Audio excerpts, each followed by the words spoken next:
Alex da NBio e o Jai da Buff Studios.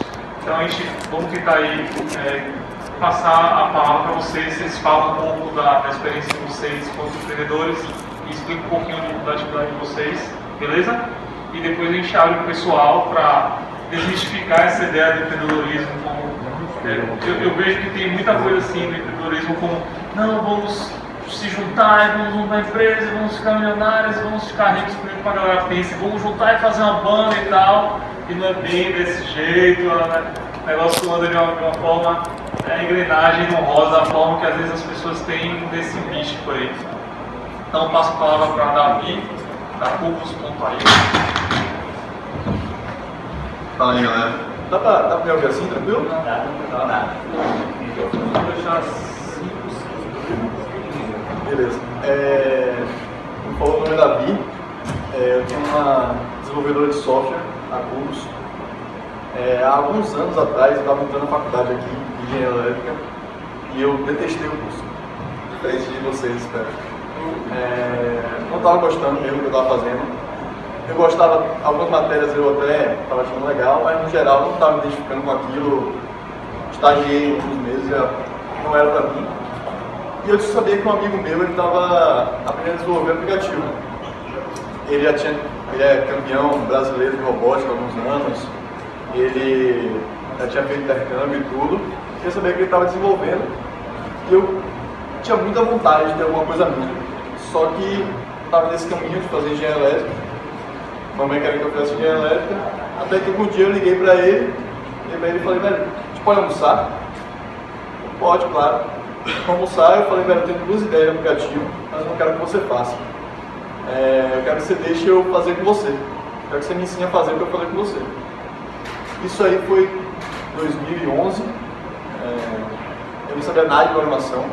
Eu acho que eu estava pegando até a primeira matéria de programação que na UFBA. Processamento de dados, essa mesma. Não sabia nada. E aí passou uns 5 livros. Passou uns 5 livros de programação. Eu comi livro. E 2 anos depois a gente estava abrindo a Cubos, desenvolvimento de software. Eu tinha lido mais de 20 livros de programação. Tinha lido muito sobre empreendedorismo. Aí a gente começou a ter os clientes. A empresa começou a crescer. Obrigado. A empresa começou a crescer. A gente chamou gente de gestão que precisava muito da empresa. Hoje nós somos 13 pessoas, né?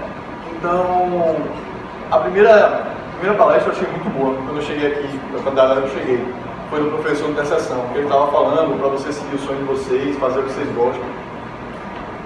Concordo nessa parte, concordo 100% com ele. Hoje eu acordo muito feliz.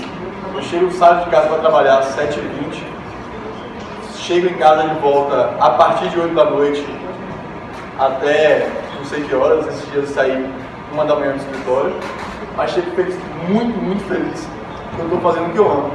Eu só discordo dele num ponto.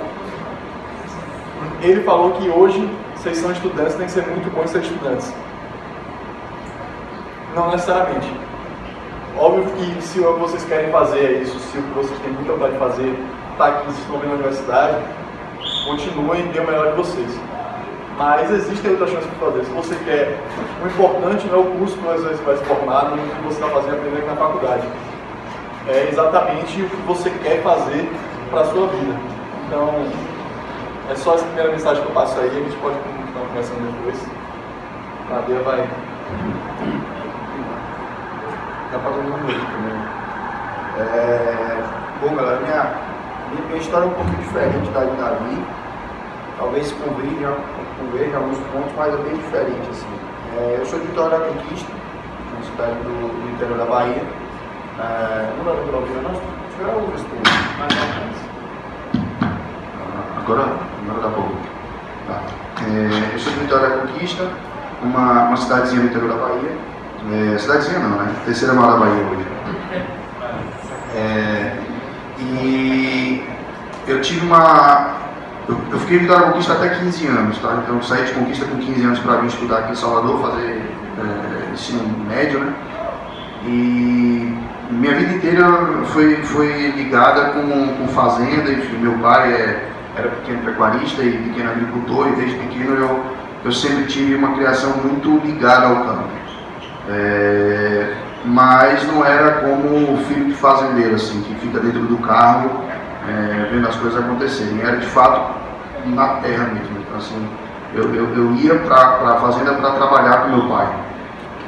Bom, e aí eu vim estudar em Salvador, vim fazer ensino médio aqui e nunca gostei muito de estudar. Então, assim, a real é que o modelo tradicional da escola não me agrada, o modelo tradicional de educação brasileiro não me agrada, e eu nunca gostei muito de estudar tudo que eu era obrigado a estudar. Assim, eu detestava química, detestava biologia e eu era obrigado a estudar aquilo. E aí, quando eu tive a oportunidade de, aparentemente, deixar de estudar o que eu era obrigado, eu abracei essa oportunidade. Eu, com 16 anos, passei na faculdade de mecatrônica, ingressei em mecatrônica na Unifax com 16 anos, e lá eu achava que eu só ia fazer o que eu queria, né? Porque a minha vontade era construir coisas, então eu sempre tive muita vontade de trabalhar com isso. De trabalhar não, na época eu sempre que era trabalhar, na verdade eu tinha vontade de fazer isso, né? E aí eu fui fazer mecatrônica, mas imagina você pegar um cara de 16 anos e jogar na faculdade, a chance de dar merda é muito grande. E deu merda, né? Eu fiquei 2 anos meio que vagabundando total. Era tipo assim, uma matéria eu passava por semestre, então as outras 5, 6 eu perdi. Quando minha mãe descobriu isso, já era tarde, enfim, já tinha 18 anos já praticamente, mas quando eu tinha 17 um pouquinho, eu tive uma oportunidade do caramba, que foi o coordenador de curso, Rafael Araújo, me chamou na sala e falou assim, ó, bicho, você não vai dar certo aqui, você não vai formar nessa porra, vai embora, pelo amor de Deus, vai fazer qualquer coisa, mas aqui não, pelo amor de Deus, você tá atrapalhando aqui, tá foda. E aí eu falei, não, velho, você tá errado, não é assim. E aí ele falou, então vamos fazer o seguinte, se dedica no projeto arte, já que você não gosta de assistir aula, tá no mesmo projeto arte, que é um negócio lá da Unifax, que é você construir uma máquina. Se dedica nesse negócio aí para ver se pelo menos isso está certo. E aí eu me dediquei ao projeto arte, e aí a gente desenvolveu uma máquina de vendas automáticas, uma vending machine, acho que todo mundo conhece vending machine aqui, já comprou refrigerante ou café em um. A gente desenvolveu uma vending machine, só que ela era um pouquinho diferente, porque essa foi a primeira vending machine 100% controlada pelo smartphone do Brasil. Então isso gerou uma patente para a gente. Então imagina, um cara que há 6 meses era média global 3,5, 6 meses depois estava com uma patente depositada, iniciando o processo de patente de a primeira máquina de vendas automáticas do Brasil por um celular. Naquela época, para vocês terem ideia, o aparelho, o smartphone mais top que tinha era o iPhone 3S. Então assim, a gente estava trabalhando com pagamento mobile na época do iPhone 3S, então é meio disruptivo até. E aí o que a gente fez? Vocês terem uma ideia, vocês estão de elétrica, né? Tem gente de elétrica aí.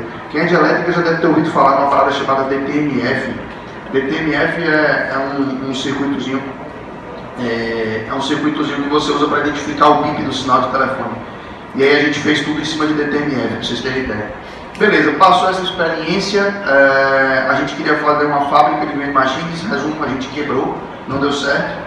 É impossível dar certo você fazer uma fábrica de vending machine por 17 anos sem dinheiro. E aí ficou só o aprendizado, eu continuei, fui ser estagiário, fui estagiário por uns 9 meses, depois recebi uma proposta de emprego para trabalhar como desenvolvedor, fui trabalhar como desenvolvedor, trabalhei mais 6 meses como desenvolvedor, e aí nesse período eu participei do Startup Weekend, e no Startup Weekend surgiu a oportunidade de fazer minha primeira startup, que foi a Pastar. Então eu fiz uma startup para resolver um problema do meu pai, de lá da fazenda, que era a falta de comida para o gado. Então eu fiz uma startup de aluguel de pasto. Um sistema de aluguel de pasto, assim começou a Pastar. E isso no Startup Weekend, então eu fiquei mais ou menos uns 6 meses trabalhando como desenvolvedor para bancar a Pastar. Trabalhava de noite na Pastar e durante o dia como desenvolvedor. Graças a Deus a gente foi aprovado no Startup Brasil, eu larguei o emprego. Na verdade eu larguei o emprego antes disso. Eu pedi demissão, fiquei com o segundo desemprego, então eu tinha 3 meses. Em 3 meses ou a Pastar virava ou fudeu. Graças a Deus a Pastar virou viva, né? Já recebeu a aposta do Startup Brasil, consegui levantar mais grana, não vai adiantar aqui, mas enfim. Consegui levantar mais grana, a gente botou a Pastar para rodar, e aí nessa época a gente contratou as primeiras pessoas, e a Pastar começou a crescer, deixou de ser um site de aluguel de pastagens, passou a ser um marketplace para pecuária. Eu acho que todo mundo entende que é um marketplace. E aí passamos a ser o primeiro marketplace para pecuária do Brasil. E aí as coisas foram evoluindo, enfim. Hoje o que é a Pastar, tá? E aí vocês vão entender onde é que está a Dr. Farm nessa história rapidinho, mas enfim. Hoje o que é a Pastar? Hoje a Pastar é o maior marketplace de pecuária do Brasil. Hoje é uma plataforma que movimenta mais ou menos 90 milhões de reais por mês em transações entre os produtores. A gente estava conversando aqui agora há pouco nos bastidores, é uma plataforma que ainda não tem faturamento expressivo, apesar de ter tanta representatividade dentro do setor, mas a gente caminha para tentar descobrir aí do nosso modelo de negócio. Então assim, a gente tem mais 3 meses de caixa, se em 3 meses a gente não conseguir descobrir um modelo de negócio, a gente vai quebrar. Então é mais ou menos isso a vida de uma startup, só para vocês terem uma ideia. E isso já foi gasto mais de 500 mil reais. Então, assim, só para vocês terem ideia que também não significa tudo. O cara levantou 500 mil, foda-se, ele não tem dinheiro ainda. Bom, Dr. Farm, galera, é um projeto meu também. E aí, nesse período da Pastar, eu tinha um projeto de gaveta chamado Dr. Farm. E os meus investidores, os caras que botaram grana na Pastar, eles resolveram investir no Dr. Farm. E aí, o Dr. Farm começou a ser desenvolvido a partir do começo desse ano. O Dr. Farm é um sistema de monitoramento para a lavoura de café, tá? Um sistema remoto. E agora a gente está lançando ele. Amanhã eu devo pegar a primeira versão do Dr. Farm pronta. Amanhã, de fato, eu tenho reunião para isso. E a gente deve lançar o Dr. Farm a partir de dezembro. A gente já deve estar com umas fazendas aí rodando. E provavelmente ano que vem a gente já começa a comercialização do Dr. Farm. Como o tempo foi curto, enfim, eu não consegui sintetizar, mas depois se você quiser saber mais do Dr. Farm, quem quiser saber mais da Pastar e dessa jornada, me pergunta aí. A gente vai rodar. Estava aproveitando bem, acho que estava aqui mais cedo, viu que a palestra do Senai, com o doutor Guilherme, eles falaram sobre a Dr. Farm. Eu também. Então, pessoal, boa noite. Meu nome é Alexandre, sou sócio da Biotecnologia. Acho que minha história também é um pouco diferente dos dois últimos. Eu acho que a maioria aqui que começa a empreender já com uma ideia, você quer colocar a ideia para frente. No nosso caso, quando começou primeiramente comigo e com a Tatiana lá na cantina do ICS, a gente não tinha uma ideia, a gente tinha um propósito, a gente queria fazer alguma coisa. Acho que todo mundo aqui, alguém aqui já faz iniciação científica, ou já fez iniciação científica, então acho que todo mundo vai entender o que eu falo, como você vai fazendo o mesmo trabalho, como está lá seu orientador puxando no seu pé, querendo que você mande relatório, que tem que estar sempre fazendo a mesma coisa, você nunca vê resultado nenhum, e o máximo que você consegue fazer um post ou então apresentar uma semente numa Hayek, no caso do lado da Fiocruz. Então a gente estava super incomodado com isso, a gente via pessoas super jovens, nesse caso no ensino médio, conseguindo ir para fora do país com um projeto muito bacana, e falou, porra, não é possível, eu estou aqui na faculdade, um curso que prega inovação, que prega multidisciplinaridade, e a gente estava preso naquele CS e a gente não sabe o que fazer. A gente ficou muito incomodado com essa história, a gente começou a se reunir toda quarta-feira, vamos pensar em alguma coisa, bora desenvolver um produto. E até a gente, nessa época a gente não estava ainda querendo montar uma startup, a gente estava querendo fazer algo de impacto, algo que a gente pudesse chamar de nosso. Algo que você pudesse ter orgulho e falar, eu não tenho nenhum orientador por trás, não tem ninguém me orientando, quem está fazendo sou eu. Então a gente começou a pensar, a gente tinha um grupo maior, nesse caso era 3, 4 pessoas de biblioteca também que se juntaram com a gente. E eles acabaram desistindo, mas eu e a Tatiana foi. E a partir do terceiro mês a gente tinha uma ideia de fazer um teste para uma doença, nesse caso acho que pouco vocês conhecem aqui, que é micoplasma. Se vocês não conhecem, é porque realmente não vale a pena conhecer, a gente descobriu isso durante o processo. A gente acabou, vazou isso aqui, tipo, a gente foi muito animado, a gente mandou e-mail para professores no Brasil inteiro, mas dessa vez não para ser orientado, para ser nosso parceiro. A gente conseguiu uma parceria lá em Pernambuco, então estudante sem nada, eu saí tipo, do meu estágio, que seria na Fiocruz, que quem trabalha na parte de saúde é a melhor que tem, nesse caso, quando você quer estágio e seguir na carreira acadêmica. Tatiana também tinha seu estágio na UF para trabalhar no laboratório. A gente largou tudo e falou, sem dinheiro, sem nada, bora para Pernambuco, ver essa tecnologia, ver como pode fazer isso. Chegando lá, a gente ficou encantado, mas também, tipo, extremamente decepcionado. Você estava vendo uma tecnologia incrível, só para você ter ideia, o pessoal estava conseguindo desenvolver um teste que você pode diagnosticar ou não, princípio de infarto com até 3 semanas de antecedência, e simplesmente todo esse material estava ficando com uma apresentação que quase ninguém tinha acesso. A gente ficou super incomodado com isso, a gente lutou contra e falou, tá, a gente vai fazer alguma coisa. Aí escrevemos o projeto e a história da gente começou aqui na Nova Polo, e acho que tem várias pessoas aqui que também estão incubadas na Nova Polo. Chegamos aqui, a gente apresentou o projeto, era uma banca entupida de engenheiros, quando a gente falou micoplasma, biologia, o pessoal ficou tudo assim, oi, que isso? É vivo, se mexe, como é que vocês vão trabalhar com isso aqui? A gente apresentou, a gente passou na verdade na rebarra, porque estava entre os últimos aprovados. Ninguém estava dando muita confiança nesse negócio não. Logo no início a gente conseguiu também cativar mais outra pessoa para entrar com a gente, tanto de veterinária como também de engenharia química. O pessoal comprou nossa ideia. Então, tipo, aí que começou o processo. A gente participou vários do Senai, de uma capacitação chamada Como Montar uma Startup do Sebrae. Fomos conversar com o nosso cliente, ele já queria trabalhar na parte agropecuária. E daí foi que surgiu a ideia do nosso projeto, que é desenvolver o teste de preço para vacas. Que a gente percebeu que no mercado ainda não tem um teste que, por exemplo, o agricultor pode, o pecuarista pode fazer por ele mesmo, sem que precise de um advogado, sem que precise de um veterinário. A gente queria dar essa independência para ele. E o incrível é que a gente conseguiu, a ideia para desenvolver nosso produto não veio da gente, veio da demanda do mercado. A gente conseguiu conversar com o pessoal que a gente queria impactar e eles foram que nos deram essa ideia e falou, como é que não existe algo disso ainda? A gente começou, desenvolveu, logo depois disso a gente participou de feira, então a gente conseguiu o nosso investimento. É a mesma equipe que está investindo na Pastar. Aí eles foram entrar em contato com a gente, começou todo o processo. E daí por diante a gente já conseguiu agora o investimento e estamos no ICS para começar a desenvolver nosso produto, já com tudo andando. Né? Então, estamos ainda no estágio inicial, o produto ainda não foi para o mercado, mas estamos a todo vapor.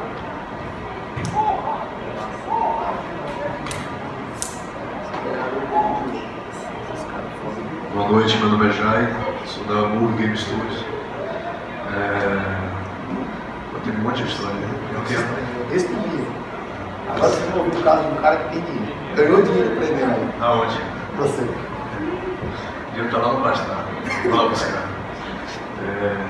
Então, eu comecei a empreender, acho que bem cedo também. Na verdade, meu pai é um empreendedor, é aquele empreendedor antigo ainda que tem seu comércio. E a vida toda dele foi no comércio, que é uma marcenaria. Então eu digo que esse é um dos melhores empresários, porque tem mais de, acho que tem mais de 40 anos. Né? Então a gente fala muito em ser empreendedor e esquece um pouco de ser empresário também. Né? Eu comecei, eu morava numa cidade muito grande da Bahia, chamada Santa Inês, hoje deve ter em média 10 mil pessoas na cidade. Não tem 5 lá? Não, beleza. Só para aproveitar a conquista, que era uma cidade pequena, eu estou puxando a minha, né? Então, saí pelos motivos, né, que todo mundo saía do interior, buscando algo maior para a carreira, então vim para morar em Salvador. Em busca, né, do sonho de fazer faculdade, aquela coisa toda. Fiz várias faculdades quando cheguei aqui, não fechei nenhuma. UFBA, Cairu, Unijorge, desde engenharia, desenho, fiz 6 semestres de desenho UFBA, contabilidade, engenharia, design, mas aí eu montei uma empresa de construção e reforma com 20 anos e fiquei 5 anos com essa empresa. A gente tinha um contrato com a Caixa Econômica, eu trabalhei muito, mas não era nada do que eu gostava. Ganhava uma grana muito legal, porém não era feliz, porque eu queria muito fazer o que eu gostava. Eu sempre preguei muito aquela coisa, não tem que fazer o que gosta. E hoje em dia, cada vez mais eu entendo que o que eu gosto de fazer é empreender, mesmo eu estando na área que eu gosto de atuar. A cabeça fica pensando em outras coisas para estar investindo. Então, depois de perceber que não era uma coisa que eu gostava de fazer, eu resolvi parar, até porque no período começou a dar alguns problemas também,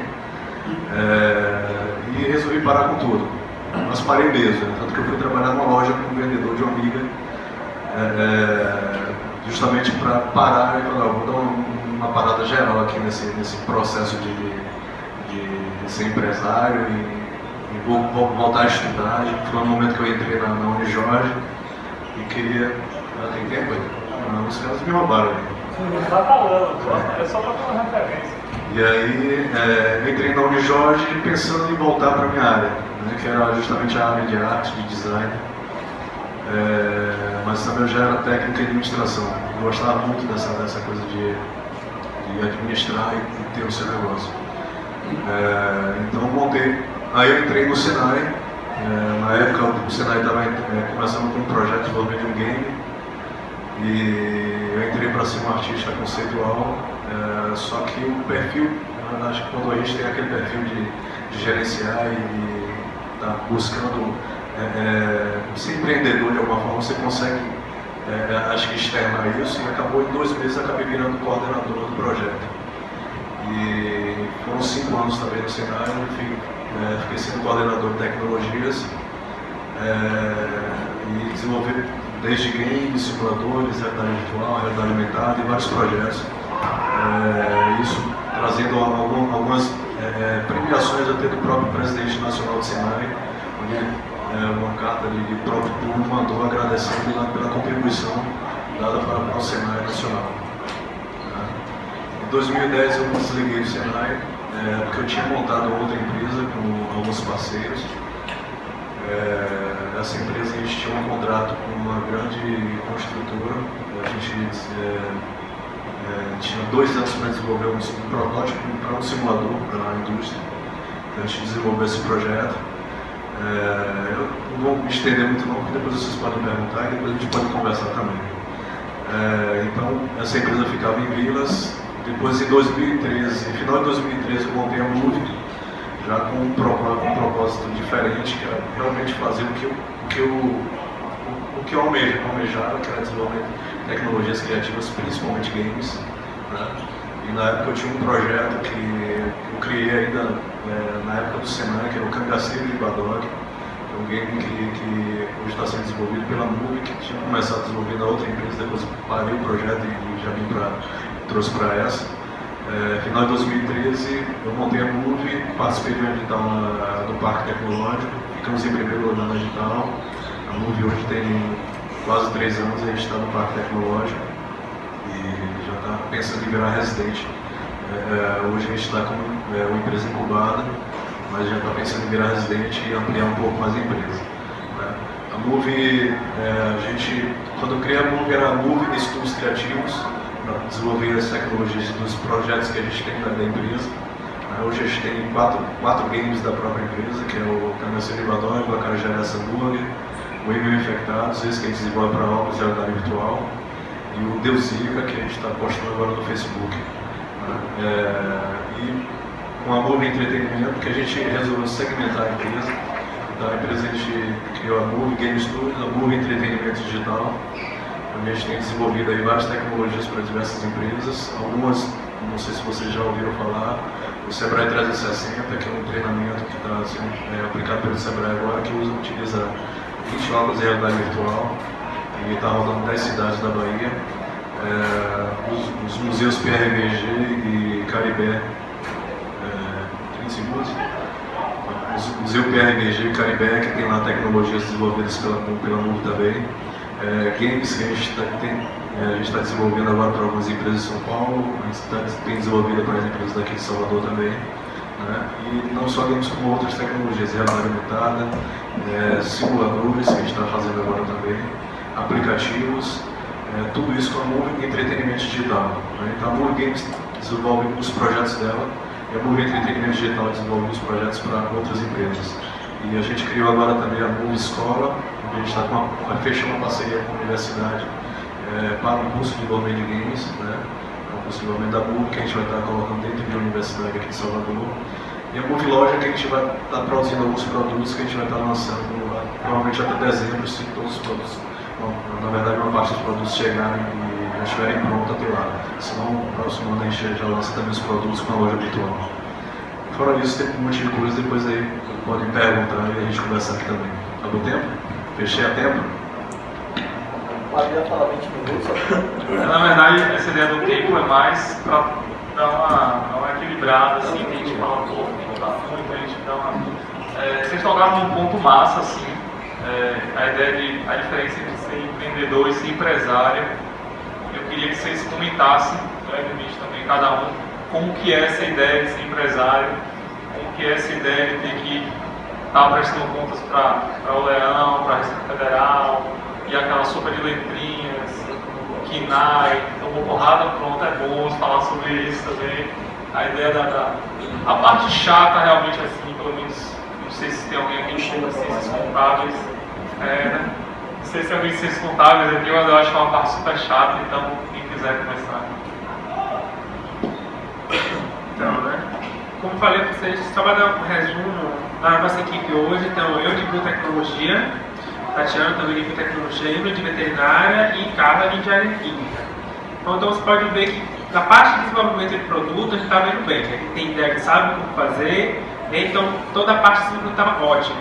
Até que a gente começou a se bater com planilha financeira, propriedade intelectual, uma série de tributos da Receita Federal, ou seja, eu acho que tipo, a empresa só foi para frente porque a gente se desligou um pouco da ideia do produto e falou, não é só isso, a gente vai ter que pegar e pesquisar as outras partes também. Então acho que quando você se torna, além de ser empreendedor, porque você pode ser tanto empreendedor dentro do lugar, dentro da sua vida pessoal, pode ser empreendedor dentro de uma empresa, uma atitude empreendedora nem sempre está associado a você criar sua própria empresa, propriamente dita. Mas quando você está disposto a se jogar nesse caminho para fazer isso, acho que do empresário em si você tem que ter ideia que você vai fazer não só o que você gosta, mas também o que você não gosta, vai ter que aprender a supervisionar o pessoal, vai ter que aprender a delegar funções, e tipo, você estar aberto a você aprender coisas que não é da sua área. Eu sou diretor de produto, então estou muito mais focado na parte de propriedade intelectual, desenvolvimento, ou tipo, conceito de equipamento, tudo eu que estou na frente disso. E é uma área que, sinceramente, eu não tinha afinidade. Eu não tinha afinidade de falar em público, eu não tinha afinidade de fazer nada disso que esteja além de um laboratório de 4 paredes, inclusive trabalhando tudo de maneira aséptica, tudo perfeito, com reagentes comprados pelo meu orientador, então para mim estava tudo ótimo. Quando eu saí, para eu ter que fazer a cotação, para mim ter que fazer...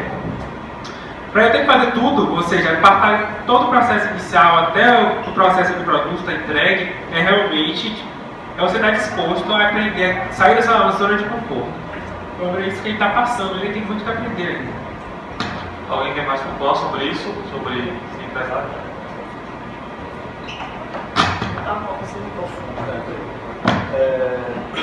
Em primeiro lugar, tipo, isso é uma crítica que eu tenho há algum tempo já, mas para ter um evento que tinha que montar uma empresa, parece que eu crítica, eu montei uma empresa de curso fictícia dessa, que é uma crítica que eu tenho ao ensino brasileiro, que você sai da escola sem saber fazer imposto de renda. Alguém aqui sabe fazer imposto de renda? Tipo, você sai da escola sem saber fazer planilha financeira, sem saber... Ninguém sabe não sabe o que é um valuation da empresa, não sabe nada. Não sabe da empresa, não sabe nada. Não sei direitos, quem dirá, não usa da empresa. E é nossa obrigação. Todos temos a obrigação de saber disso. Exatamente. E aí, você pega, eu sempre na empresa, eu não sabia fazer imposto de renda. Mal sei até hoje, né? Aí entra na empresa, aí vem, eu tenho que pagar imposto, em cima de tudo que eu entrego, eu tenho que pagar taxas. Eu tenho que falar com o contador, todo mês tem um imposto diferente. Eu tenho que ver com o banco, tem que corrigir as taxas, não pagar taxa em cima. Não sabia nada disso, não sabia nada. Então, estudar isso também é muito complicado. Então, o que muita gente faz, o que a gente vê na empresa, é que a gente trouxe outra pessoa que sabia muito mais disso do que a gente, para fazer isso enquanto a gente aprendia. Só que é muito engraçada essa história que meu pai quebrou já por causa de problema de contabilidade.